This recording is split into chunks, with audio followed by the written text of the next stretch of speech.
You wanted the best. You've got the best podcast. The hottest podcast in the world. The Chris Voss Show, the preeminent podcast with guests so smart you may experience serious brain bleed. The CEOs, authors, thought leaders, visionaries, and motivators. Get ready. Strap yourself in. Keep your hands, arms, and legs inside the vehicle at all times, because you're about to go on a monster education roller coaster with your brain. Now, here's your host, Chris Voss. The folks is Voss. Hi, folks is Voss there for the Chris Voss Show. Looks like I got preempted by the Iron Lady there, so we'll see if we can do her again. Sometimes she just wants to beat me to the punch and get her little thing in there. So welcome to the big show. As always, my friends, we certainly appreciate you guys coming by. Refer the show to your family, friends, and relatives. Go to goodreads.com/Chris Voss, linkedin.com/Chris Voss, Chris Voss 1 on the TikTok and all those crazy places on the internet. Opinions expressed by guests on the podcast are solely their own and do not necessarily reflect the opinions of the host or the Chris Voss Show. Some guests of the show may be advertising on the podcast, but it is not an endorsement or review of any kind. Today we have an amazing young woman on the show. We're going to be talking to her about her books, her insights, and how she can help you furnish and style things better in your home. Her book is entitled The Living Room Design Formula. Style your home like a pro, one room at a time, by Amy Barrickman. She joins us on the show. We talk to us about her insights and all the stuff that she does and how you can design your home better, because for some of you need all the help you can get. I've seen your homes. I'm a realtor, or I was a realtor one time. Amy graduated with a bachelor's degree in journalism from Pennsylvania State University. She's a wife, mother, interior designer, and entrepreneur. She started her design business in 2010 and has been blessed with one problem: too many projects. Amy took to social media to help people style and personalize their spaces. So many people enjoy the tips and tricks posted on her brand, Barrickman Design, that her videos caught the attention of QVC, where she now appears as a regular on-camera design expert. Amy's mission has been to leave every space more beautiful than she found it. She plans to continue this through the series of her book and social media presence, and hopes to someday expand her work, including a foundation that supports the beautification of the city of Philadelphia. Amy, welcome to the show. How are you? Hello, Chris. Thanks for having me, and thanks for calling me a young lady. There you And go. can I join in the Chris Voss Show? Hey, that was pretty good. That might be better than the soundbite. Let's see.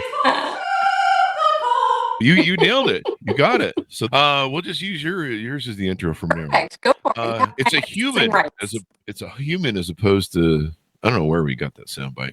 I know actually it's off of Fiverr. She's a real opera singer. So there we go. Well, I'm sure she's better than I am then. It's turning into the opera show, basically. Amy, give us your .coms. Where do you want people to find you on the interwebs?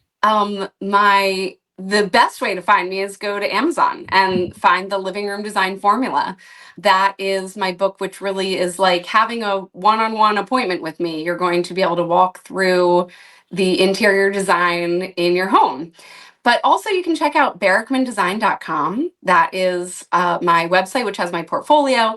And one of the things that I do, as you mentioned, I appear on social media regularly. One of the things that I have available there, it's through barrickmandesign.com, or you could go to gallerywalltips.com, and you can download a free PDF, which has all the instructions to create a beautiful gallery wall in your home. Because, most people have kind of that empty wall that needs some style. And this is a simple project, usually pretty affordable, that you can take on. It has recommendations for exactly which frames to use, how to hang them, how to pick photos.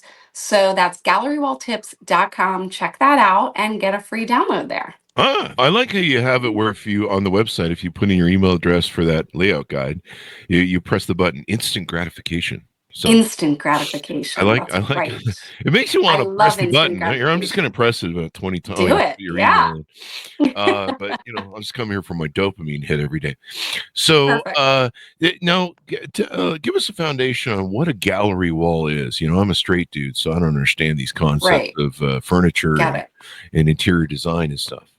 Even people who aren't interested in interior design, I've learned that they recognize it. My dad, for example, he didn't really understand why I was giving up the lucrative pharmaceutical sales job I had to pursue interior design. But let me tell you, he knows when a room looks good. Oh, He walks into a room and he's like, "Oh, this is a beautiful room." I'm like, "Well, you do understand interior design then."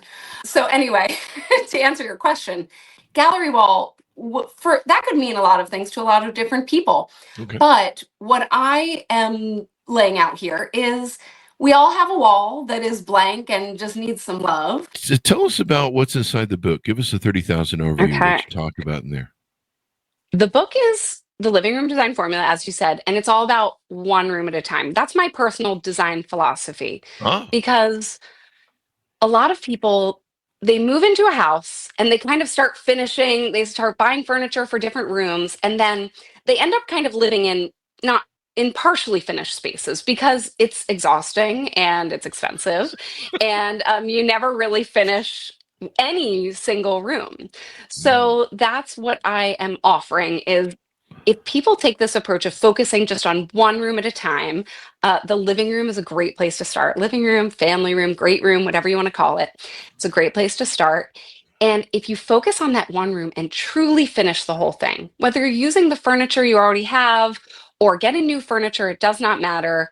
We're going to walk through the entire process and we're going to go through all the steps that a designer would go through to create a really beautiful outcome.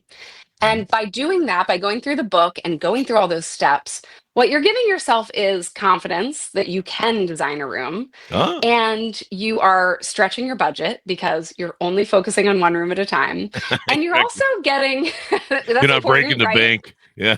It's because otherwise it feels like everything's expensive. So if you just focus on one room, it's still going to be expensive, but now it doesn't feel quite as overwhelming.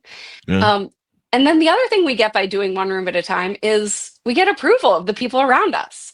Because look, I always say, I don't always say this. I say this when I'm with clients that are a couple. There's the inevitable moment where they're bickering over the design choices. And I say, I do couples counseling too. Oh, wow. I don't really, but the seems point like that is should come with the job, though, because exactly. That's my point. Is a lot of it is working with the people who live in the space. So when one space is finished completely, we now have kind of the approval of the people around us, and someone has to be the captain of that ship, right? You can't have a 50-50 design of a room.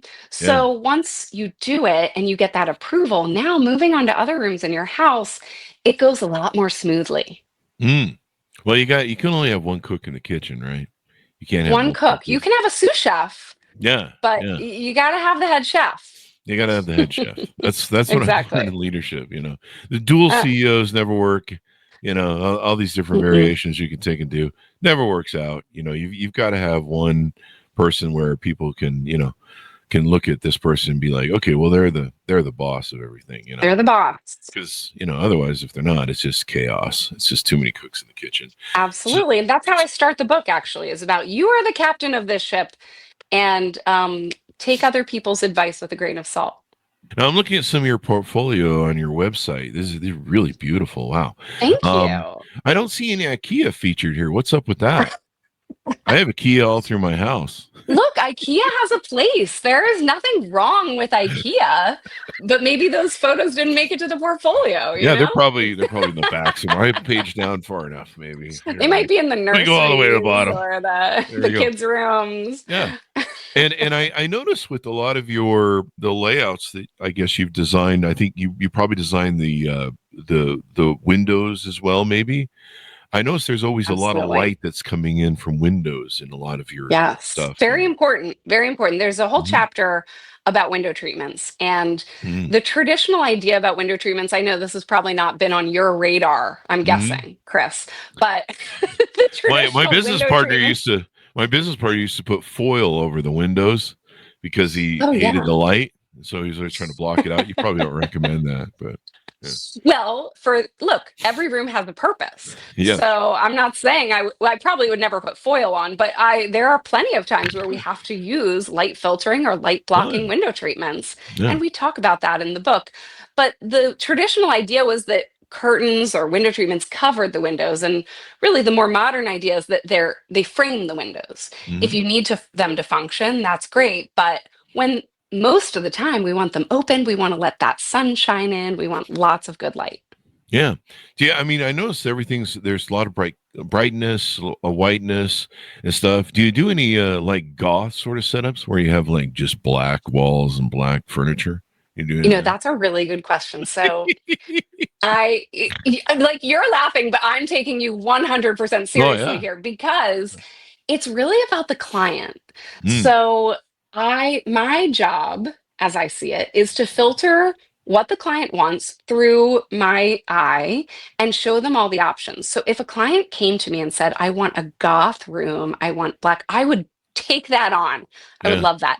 To this day, it has not happened, but I have done media rooms in dark colors, and I actually like to do dark colors in powder rooms because you're only in there for a few minutes and you can create a mood, right? You can have you can make a really cool mood. Say in dining rooms too. Dining rooms are great for dark colors because we're usually in there at night and it makes the walls kind of recede, and it can be a great look, but it all depends on you, whoever the space is for.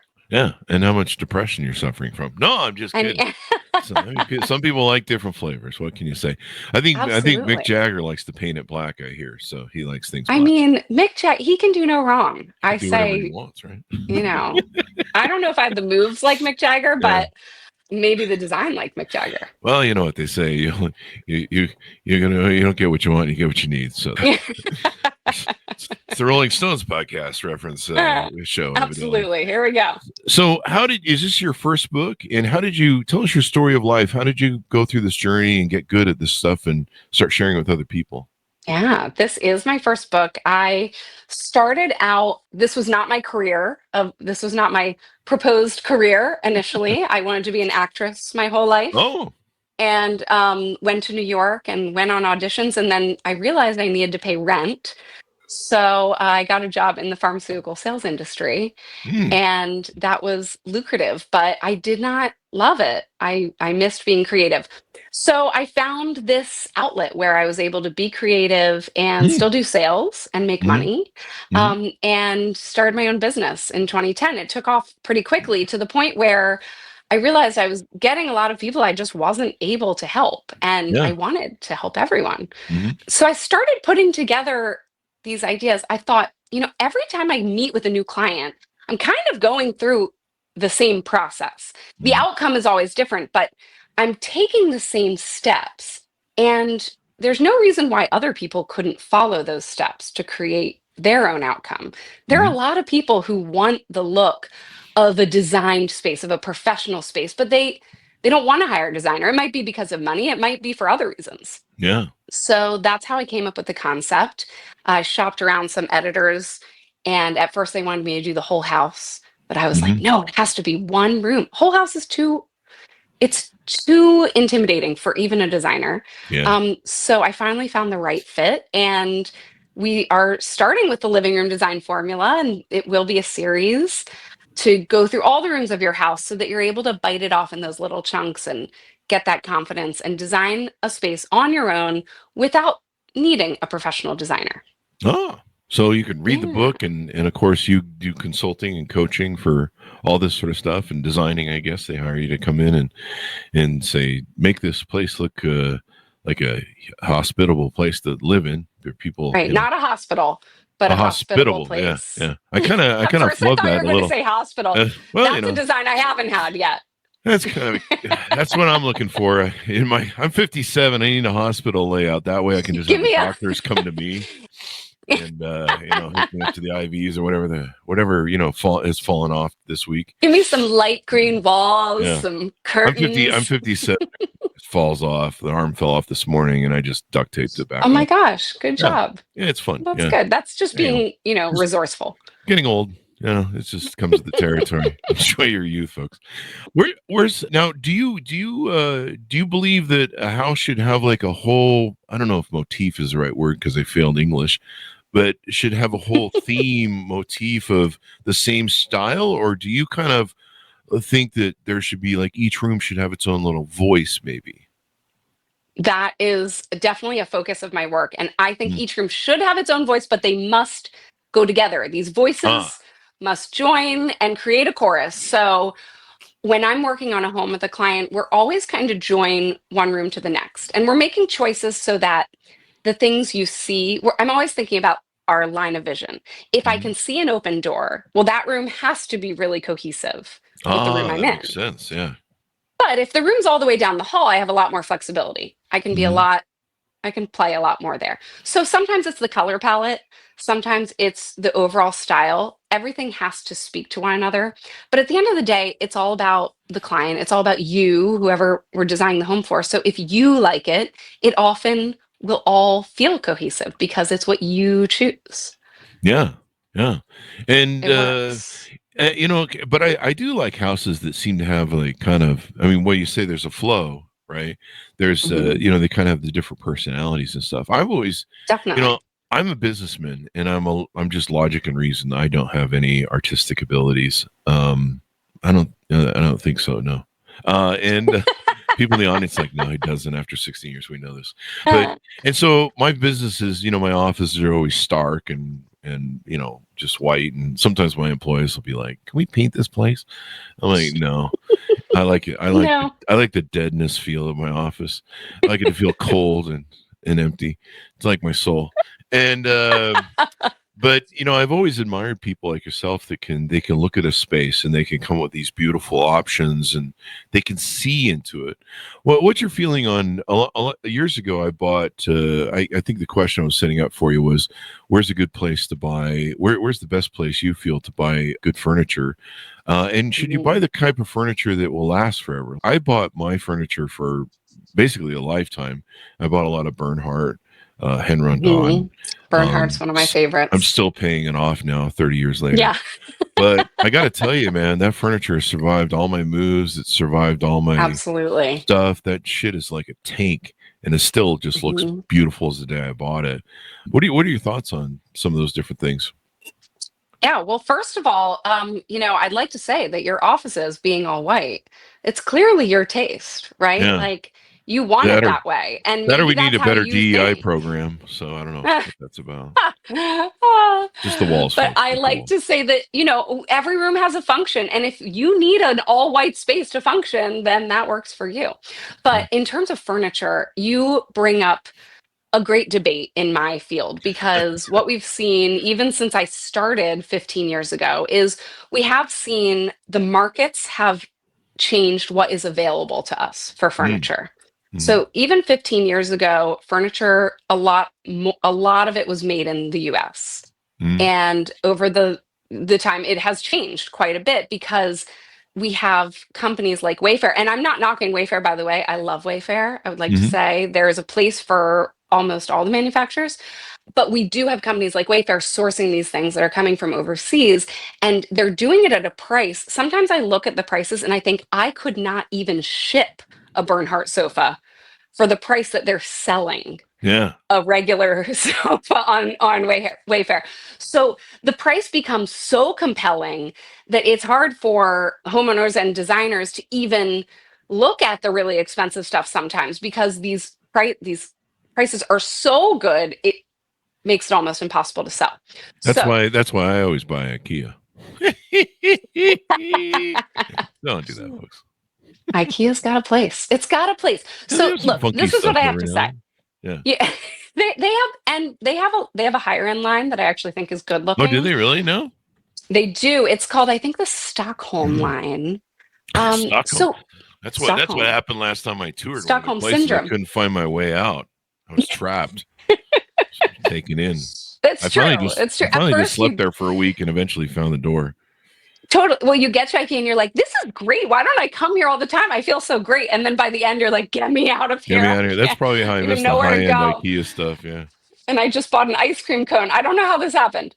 I lived off those Swedish meatballs that are made with horse. Oh, they're good. They are good. That was a great outing with my kids when they were little. We would go get those meatballs, and then they'd have to be there while I worked.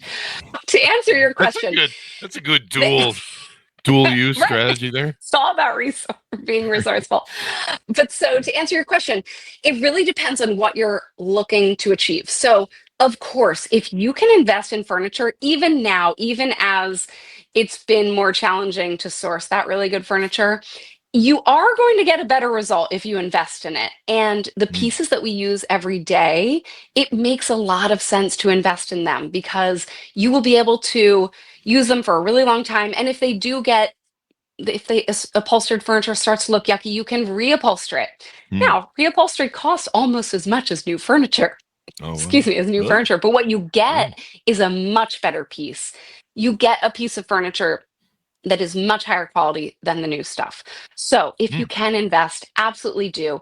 And I tell everyone, look, not everyone can buy that high-end furniture, but everyone can shop at a high-end furniture store. Yeah. And by doing that, you're getting a lot of information about what you like, and you might be surprised. The pricing might not be as crazy as you think it is. You might be able to invest. So Yeah. yes, I always say invest, but there are spaces where I don't have clients invest. Sometimes we're working on a playroom and we know there's going to be a juice box and a lollipop on that sofa and it's going to be replaced in 5 years. So sure, sometimes it's IKEA, sometimes it's, the furniture that comes in 2 days. But yeah, if you can invest in the good stuff, it takes a long time, it costs more money, but it is totally worth it.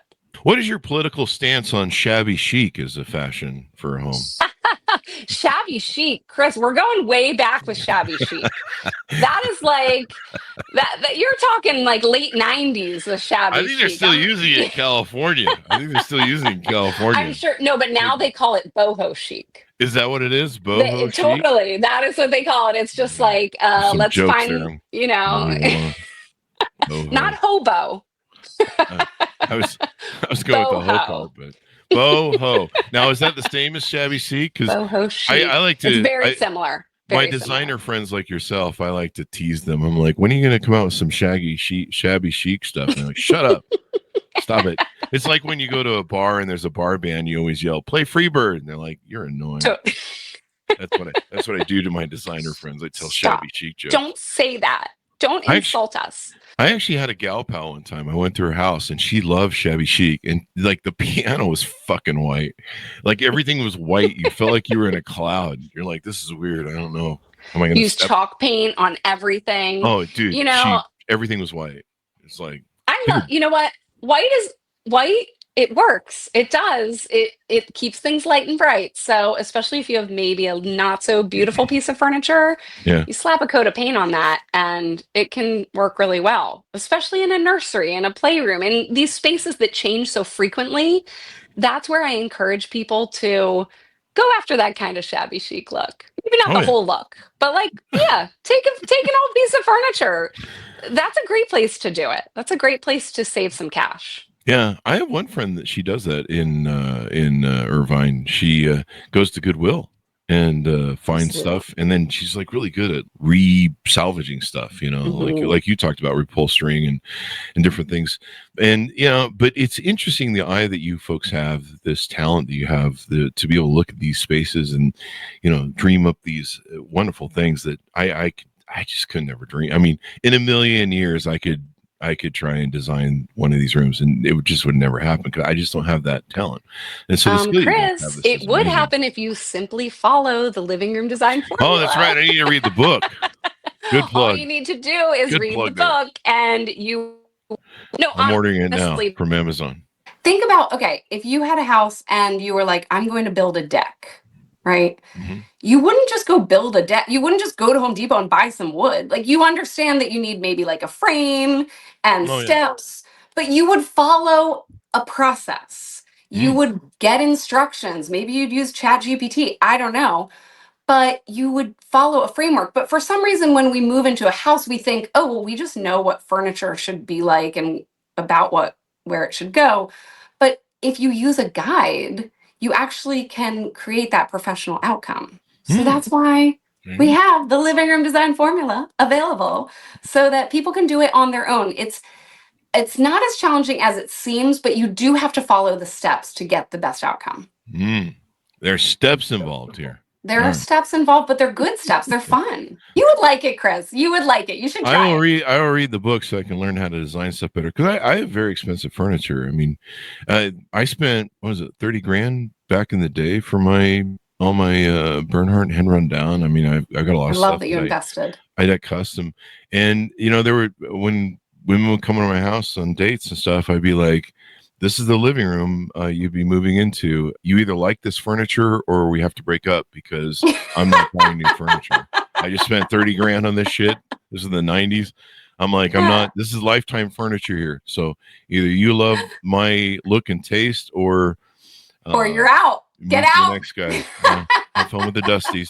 But, I bought some really nice stuff. So they pretty much loved it. But that probably would have changed anyway, but you know how that goes.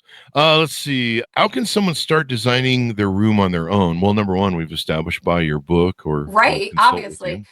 Where's a good starting point? Burn everything and throw it out the window. Yes. Burn everything first. Yep. Start from scratch. No, actually, no. Especially if you have furniture that you like, and even more so if you invested in it. So someone like you, Chris, I would say the first thing you need to do is understand the needs of your space. You already know how you use your space. You know it better than anyone. Mm-hmm. So understand the needs. Make sure you know what you want to achieve. Do you want to have people over? Do you want to just lay on that sofa and watch TV? Figure out what is most important to you. Mm-hmm. And then we're going to map the space. Now, if you already have great furniture, we're still going to map the space, but you're using the dimensions of the furniture you already have to create the ideal layout. That's going to be our second step. And then third is we're going to dive into the design. So we're going to use some inspiration photos. We're going to go online. We're going to go on Pinterest, maybe use some magazines, catalogs. Use those photos to kind of create that compass for what is exciting to you. And once you have that idea of I like these rooms, and we narrow it down, you're going to be able to filter everything you buy through that compass. So, you might see something that you like, but you're like, that does not fit in what I've already established as my direction. So you won't buy it. And you're going to be focused just on the things that definitely will work in your desired outcome. Mm-hmm. Now, how do you design a room when you have messy kids, pets, partners? I mean, there's that famous line in the Supertramp song where my wife thinks I'm part of the furniture, so you've got that partner that maybe you have to design a room for them. Maybe that's what what they call those things, the man's cave. So how do you make that work? And one challenge that folks have, especially with younger kids, is sometimes they buy like cheap furniture because they know it's going to get banged up and covered in food and everything else, pretty much like me on any Friday night. So what's your advice for people like that? I've worked with mostly families since I started my business. So I've done a lot of furniture that kids are going to get their dirty paws all over, and dogs and all the things, people who have friends that like to drink wine, all the things. Oh, yeah. But so in that first step where we're identifying what we need, that's when we're going to be really clear about that. And there are so many great options for that durability piece. We have a lot of high performance fabrics are available on sofas. And that's a place where it's really worth investing to get something where the liquids just feed off of it and it will last so long.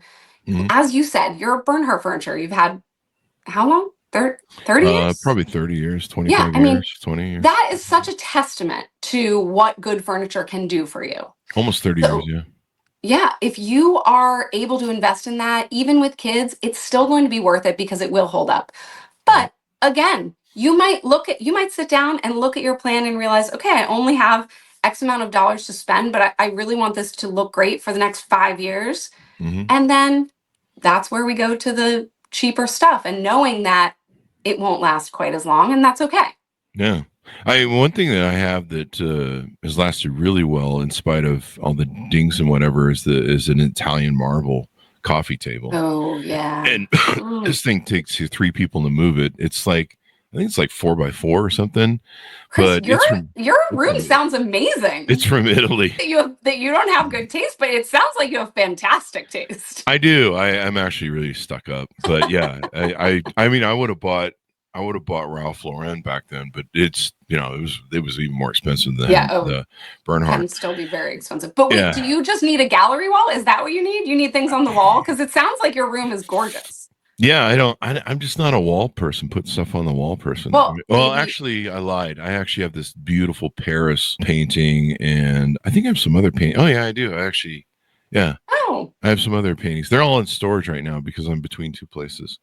But yeah. So you've been lying to me this whole time about not having good taste. I mean, I know I have good taste, but I don't have them up on a house yet. But yeah, I do have pictures. I forgot about them because they've been in the thing.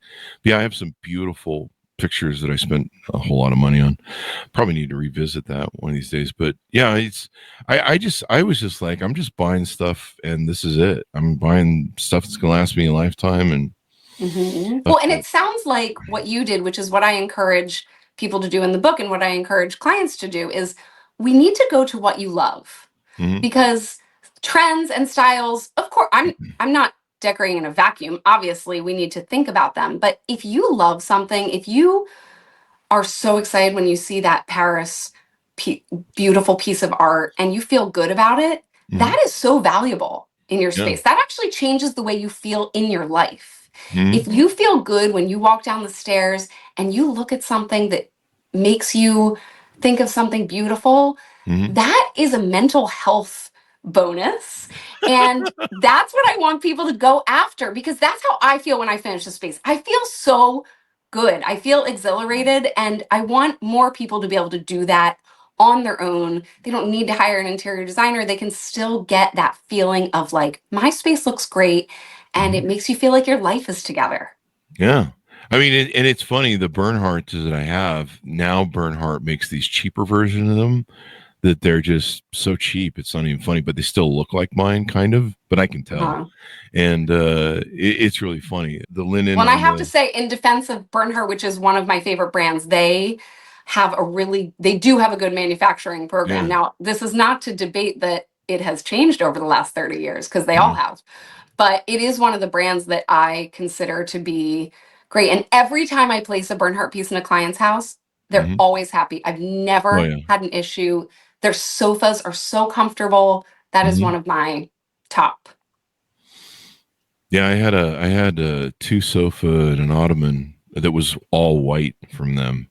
And I think I picked out no, I don't think I picked on that one. I didn't pick out the coloring, but my dogs eventually ruined it. So I finally had to sell it because I got tired of cleaning it.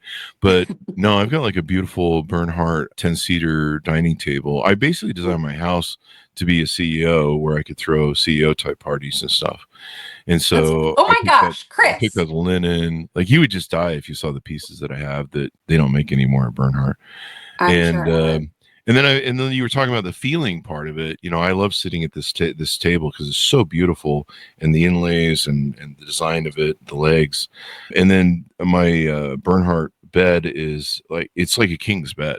It has this huge masculine sort of entity. But the beautiful part is it has like different parts. So you've got posts.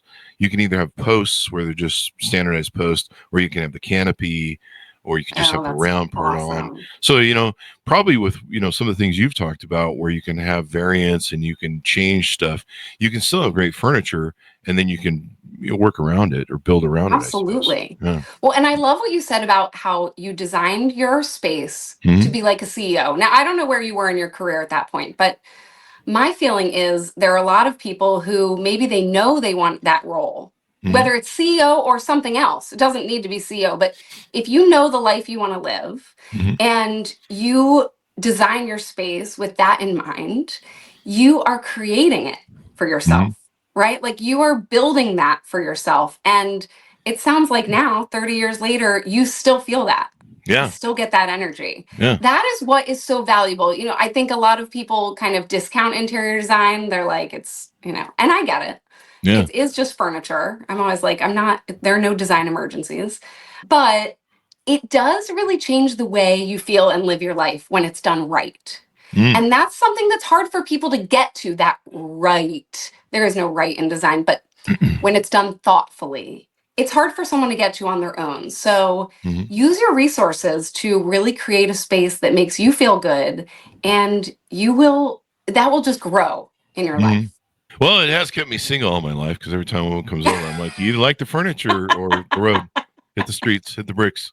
Now I'm at the age where I'm like, honey, you keep your house, I'll keep mine, and we'll just visit each other. I mean, look, I adore my husband, but that does not sound so bad. We've been married 18 years and together much longer. So, but I love him so much. But yeah, I wouldn't mind if he lived right next door. I've often joked, like a few times when I've had women live with me, I've been like, I'm just gonna get a house in the back and build me the thing, so I can go back there and game, and I can be a slob, and I can have my own toilet, and I can just do whatever I want, and like you're not allowed in there at all because totally you'll try and clean stuff, Right, Chris, that's good design. In every house we've ever had, I make sure my husband has a closet that I can't see and an office that I can't see. And, that's where all the stuff goes. And that's fine. That works for him. It works for me. Everybody's happy. Yeah. That's design right there. I think you need to do a couples counseling book on furniture. You mentioned at the beginning of the show about how you do a lot of psychological or marriage counseling going on with people. And, we'll go all the way down. After I get through all the rooms, I'll get to couples counseling. I have a lot of husbands that they'll have that discussion with me, and I'm like, you don't understand. You're always wrong. So it's her nest. Totally. She's got to be able to make it comfortable for her. You're just an accessory. So I don't even know why you're involved in this planning process. She's still going to do what she wants. So just give up. Just let her do what she wants and make herself happy. I don't know why. Get her this book so that she does get her the book. There you go. I've lived all my life single, and somehow I know more about women than married guys. I don't know what that's about, but maybe that's why I'm still single. So how much money does it cost to design a living room or family room? So if I ever meet that woman who says to me, Chris, if you want to be with me, you got to get rid of some of this Bernhardt crap and upgrade to Ralph Lauren or something. I don't know. Well, I don't know. I mean, if she doesn't appreciate that Bernhardt furniture, maybe she's the one that's got to go. But I could understand if she wants to work around it and create a new space with some beautiful rug and awesome art and whatever. Yeah. So that's a $1 million question, Chris. And sometimes it's $1 million. Yeah. No. For the wife or for the new girlfriend wife or for everyone. Okay. No, I'm just kidding. I've seen that movie in Divorce. Yeah.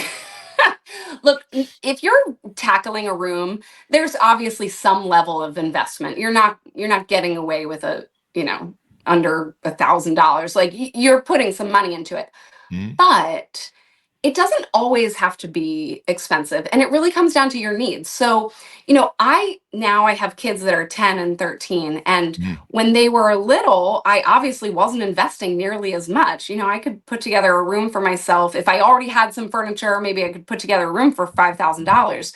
But now I'm in a stage of life where, they're getting older, and I want the good stuff, and I want the stuff that really looks great and is going to last a really long time. So I want to invest. I work with clients that spend $50,000 on one room. Wow. You don't have to do that to get a great outcome. If you do that, you will get a great outcome most of the time. I just want to move. I'll just move into one of those model homes. The model homes when you go touring for homes. I always like the model home, and then anytime I've seen the model home and I see my home, I'm like, I like that model home better. You're like, give me that one. Well, because in the model home, they do all the extras. They put in all the molding. Yeah. They have all the high-end fixtures. And then you have to do it yourself. But so basically, the answer is spend more, Chris. I have the mold part of the molding, so I've got that. Oh, there you go. Mold is fun. That's a fun thing to deal with. It's a nice fungi. It's fungi that's very common, especially on the stucco homes. But so the answer to your question is you can work with a huge range of budgets. And in the book, I'll plug it again, The Living Room Design Formula, your budget is not, it doesn't matter what your budget is because we're going through the process and you get to choose for yourself. It's like choose your own adventure books. Remember those? Yeah. Like, it's like that. So it's like, okay, I want to spend more on my sofa here. Maybe I'm going to save on the light fixture. Yeah. Or I am obsessed with this light fixture. I must have it. I'm going all in. You get to choose. So yeah, you're going to have to make some sort of an investment, but depending on your situation, depending on the size of your room, it does not matter. There are a wide range of budgets that you can use to get a great outcome. And people can watch your Instagram, your TikTok and stuff. We've had a lot of designers from TikTok and stuff on the show, whether it's clothing or, dressing up, all that sort of good stuff. TikTok's been a kind of a great place for that, hasn't it? TikTok has been awesome. It's been really good to me. That's where I kind of got my my presence on social media. My sister actually challenged me. She was like, you just need to post one video per day for a month. And so I did it. And I think we're almost through the month. And I texted her and I was like, am I supposed to respond to all these comments? And she's like, yeah, it's really good to respond for engagement. And I was like, there are like 4,500.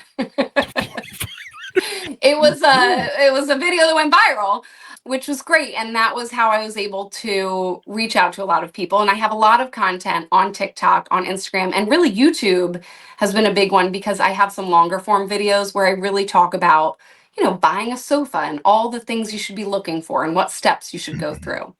So check me out there at Barrickman Design, which is hard to spell, BARRICKMAN Design. So give us a final pitch out, people to order your book, how they can reach out to you for consultation, coaching, advice, design, et cetera, et cetera.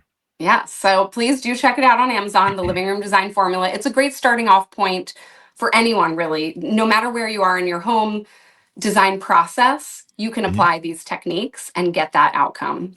And then on social media, like I said, at Barrickman Design, that's a great way to connect with me. I put a lot of content there.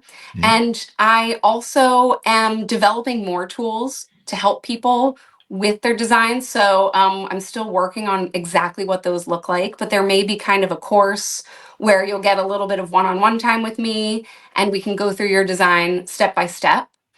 And I'm also putting together some kind of packages with some tools that are really useful for designing your space. So stay tuned at Barrickman Design or barrickmandesign.com. You can find those things and all the new developments.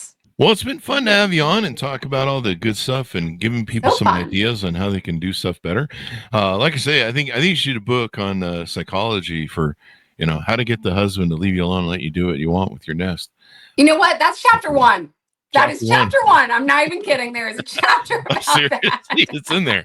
The husband, it could be the husband who designs. I've worked with a few clients where the husband takes the lead, but usually it's the wife. Let's be honest. Yeah, I mean, I was a realtor for 6 years, and you know that the woman is, it's her kitchen, it's her bathrooms, it's, the man's just kind of there to pay for it all. So yeah, 98% of the time that's the way it is. But I have had a couple where it's been the guy, and hey, that's great. They know who they are.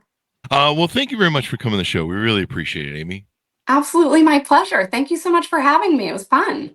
Thank you. And thanks, Jonas, for tuning in, folks. Order up the book wherever fine books are sold. You definitely want to take and do that. Give me the title of the book again, Amy, off the top, because I've lost track of it here. The Living Room Design Formula. Out on Amazon or wherever fine books are sold. Order up today, folks. Thanks so much for tuning in. Go to goodreads.com/Chris Voss, linkedin.com/Chris Voss, Chris Voss 1 on the TikTokity, and all those crazy places on the internet. Be good to each other. Stay safe. We'll see you next time. There we go.